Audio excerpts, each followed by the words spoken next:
Ever wonder what really happens behind the scenes during a building emergency, in all that chaos? Well, there's often a single, powerful software brain that's orchestrating everything, from the cameras to the door locks. It's called PSIM, and today we're going to pull back the curtain and demystify exactly how it works. To really get this, let's just jump right into a nightmare scenario. I want you to imagine you're a security operator, okay? The fire alarm is blaring, a door alarm is screaming that it's been forced open, and you have like seconds to figure out what's real, what's a distraction, and what on earth to do next. So that chaos we just talked about, that feeling of being totally overwhelmed, the security world actually has a name for it: the Swivel Chair Problem. It's exactly what it sounds like. It's what happens when one person is just drowning in way too much information from too many different places. Okay, so you're in the chair. Bam! An alert flashes on your second monitor. It's your access control system. A critical door has been forced open. That's your first piece of the puzzle. So what do? You physically whip your chair around to screen number 1, the video system, and you start frantically scrolling, trying to find the right camera to see what's happening. Is this a real threat, or is it just a faulty sensor? You have no idea. And while you're desperately hunting for that camera feed, you also have to remember to look over at the actual physical fire alarm panel mounted on the wall. Is that thing blinking too? Wait a second. Do you have a fire and a break-in at the same time? In that confusion, the chance of making a huge, critical mistake is just massive. And this illustrates the whole juggling act perfectly. The operator is manually trying to connect the dots between all these different systems that, and this is the key part, don't talk to each other.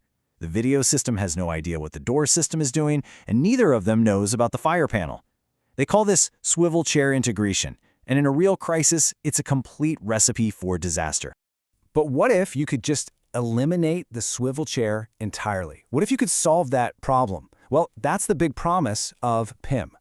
The goal is to create what's called a single pane of glass for every piece of security information. So, what exactly is PSIM? Well, it stands for Physical Security Information Management, which is a mouthful. A much better way to think about it is as the manager of managers. See, PSIM doesn't replace your cameras or your door locks. It's a layer of software that sits on top of all of them, telling them all what to do. It's like the conductor of an orchestra. So instead of 4 different screens with 4 different systems, the operator now looks at just one thing: a single interactive 3D map of the entire building. Every camera, every door, every sensor is just a little icon on this map. All that chaos from before, it's gone, replaced by pure context. Now, a single map is cool, right? But this is where PSIM becomes a total game changer. Its real power isn't just showing you information, it's how it automates the response to an emergency, taking human error right out of those critical first few seconds. And let's be real, that human error thing is no joke. Without a system to guide them, a guard under that much stress is going to panic. They're going to hunt for the right camera, they're going to get flustered, and they might forget the single most important step of all, like, calling 911. All right, let's walk through a scenario. A gunshot sensor in the lobby gets triggered. Instantly. I mean, literally faster than the operator can even react. The PSIM automatically takes over the big video wall and throws up the lobby camera. At the exact same time, it sends a lockdown command to every single perimeter door. And only then does it guide the human. A checklist pops up, forcing the operator through a pre-approved procedure. Confirm the threat? Click yes. Broadcast a code red alert? Just click the button. It's all designed to be completely foolproof, even under the worst pressure imaginable. Now, PSIM isn't the only game in town. You'll often hear it compared to something called a Unified Video Management System, or a VMS. And understanding the difference between these two is absolutely crucial. Let's break this down. A unified VMS is a single brand solution.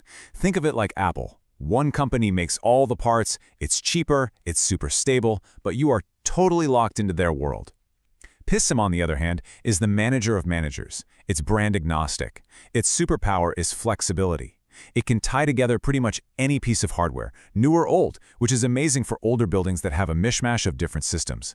But, and this is a huge but, that incredible flexibility comes with an extremely high price tag and a much more complex setup. And that complexity, that really brings us to the elephant in the room.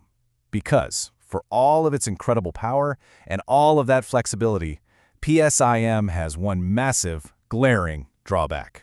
It requires custom code. To make that brand new camera talk to that 20-year-old door system, a programmer has to actually sit down and write specific software just to bridge that gap. This is not plug and play. Every single integration requires a specialist, and that means it requires a lot of expensive labor. So, this all leads us to the million-dollar question. And sometimes it's literally a million-dollar question. It's the one that security directors and CFOs have to answer. When you factor in all that complexity and that astronomical cost, is PSIM actually worth it? Ultimately, what it boils down to is a really fundamental trade-off. Are you willing to pay a massive premium, both in money and in complexity, to get that absolute total control and the flexibility to use any device you want from any brand from any time? So I'll leave you with this question. For a high-risk place, think an airport, a power plant, a hospital, where a few seconds of an automated response can be the difference between a close call and an absolute catastrophe, is total control worth any cost?